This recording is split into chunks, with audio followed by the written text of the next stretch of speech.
नमस्ते बच्चों। आज हम एक नया पाठ पढ़ेंगे जिसका नाम है संज्ञा। संज्ञा का शाब्दिक अर्थ होता है नाम।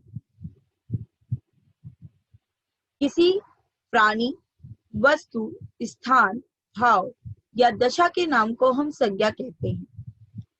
ये संज्ञा की परिभाषा है। भारत एक विकासशील देश है। इस वाक्य में भारत संज्ञा है। गंगा एक पवित्र नदी है।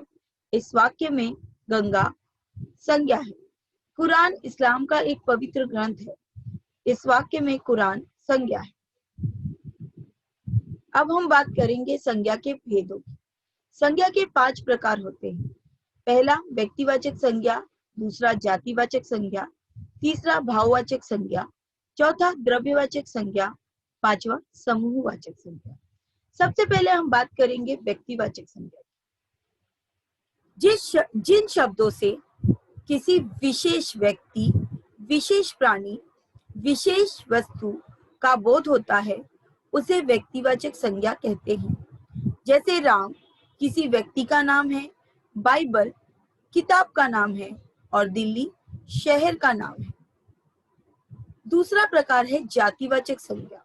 जो शब्द एक ही जाति के विभिन्न व्यक्तियों, प्राणियों, वस्तुओं, स्थानों का बोध कराते हैं उन्हें जातिवाचक संज्ञा कहते हैं। जैसे नदी, नदी शब्द से हमें पूरी नदी के जाति का बोध होता है। शहर शब्द से अनेक शहरों के नाम का बोध होता है। पर्वत शब्द से बहुत सारे पर्वतों के नामों का बोध होता है।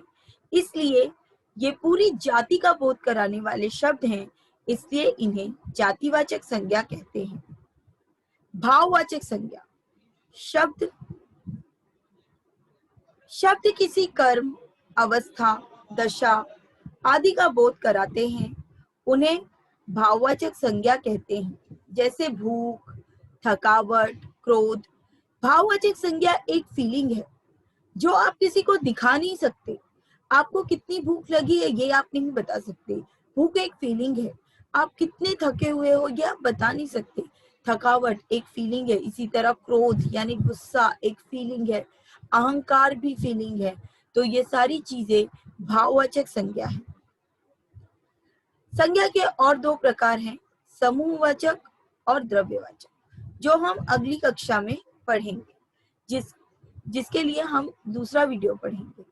अभी मैं आप लोगों को कुछ वाक्य दे रही हूँ जिनमें आप लोगों को व्यक्तिवाचक, जातिवाचक और भाववाचक संज्ञाओं को पहचान कर उनके प्रकार बताने हैं। धन्यवाद।